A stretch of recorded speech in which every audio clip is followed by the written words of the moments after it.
Com.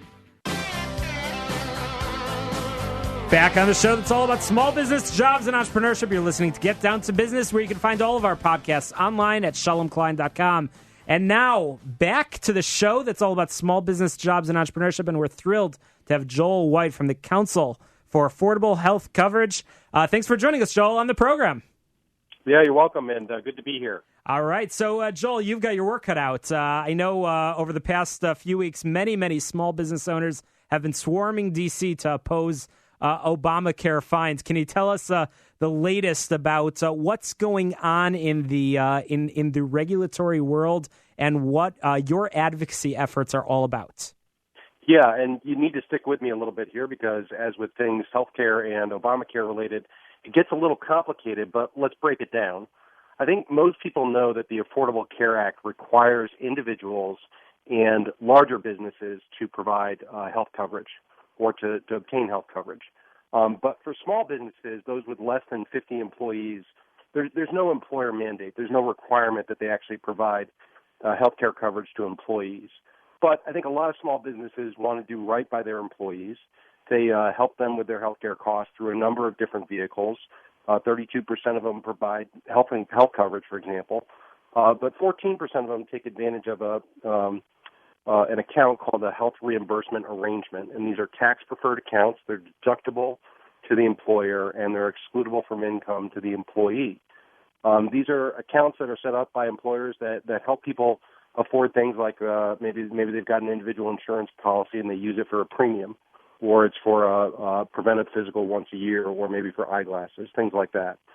Well, because these things are accounts, the IRS in 2013 issued a revenue ruling, and they said, well, they're not really accounts, they're actually group health plans because they're offered by an employer. And because they're group health plans, they've got to meet all of the Affordable Care Act, all the Obamacare mandates, things like no cost sharing for preventive coverage, no dollar limit on annual and lifetime benefits.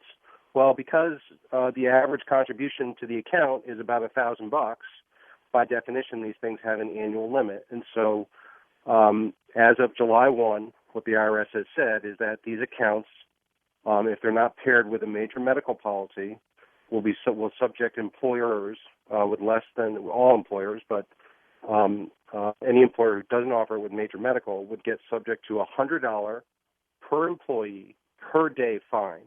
Wow.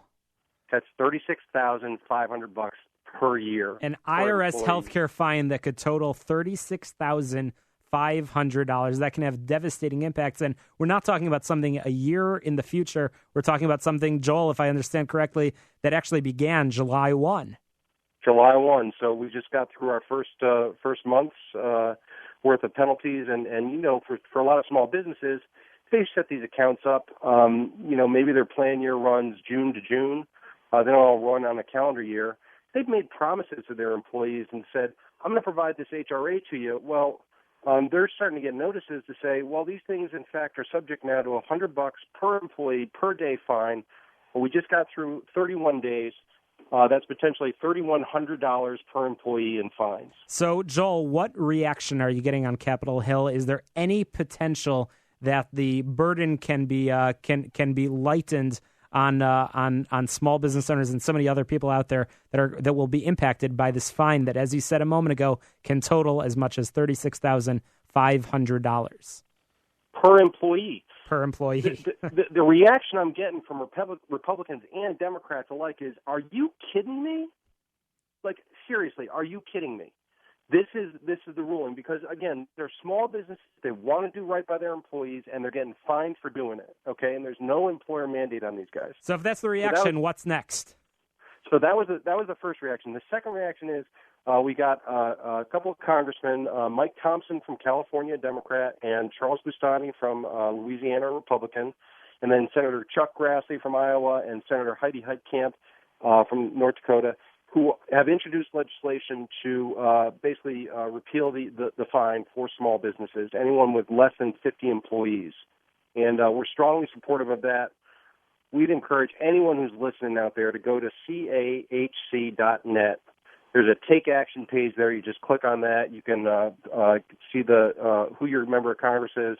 We need to contact these guys, tell them to support that bill, put their name on the dotted line, and sign up as a co-sponsor. I'm looking at the page right now, cahc.net, and we're talking with Joel White, who is the president of the Council for Affordable Health Coverage in D.C., and you're very involved in leading that fight, really important to small business owners, and frankly important to employees as well. So, Joel, we are quickly running out of time.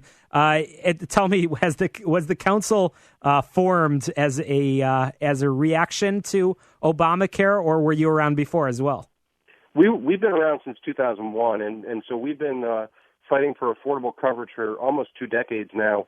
The problem is we're not even close. I mean, what we see out there is health costs rising faster than incomes, faster than GDP, and so we're actually losing ground on the affordability battle. Well, keep up that fight. Keep up that fight, Joel. We need the Council for Affordable Health Coverage. Joel, one more time, the website where you're asking our listeners to take action. Go to cahc.net. cahc.net. Joel, we will keep in touch with you and follow up, have you back on the show to continue the discussion about the impact on small business and employees. Thanks for joining us. Get Down to Business is powered by Tandem HR, your solution center. You can find them at tandemhr.com or call 630-928-0510. Don't touch the dial. You're listening to Get Down to Business.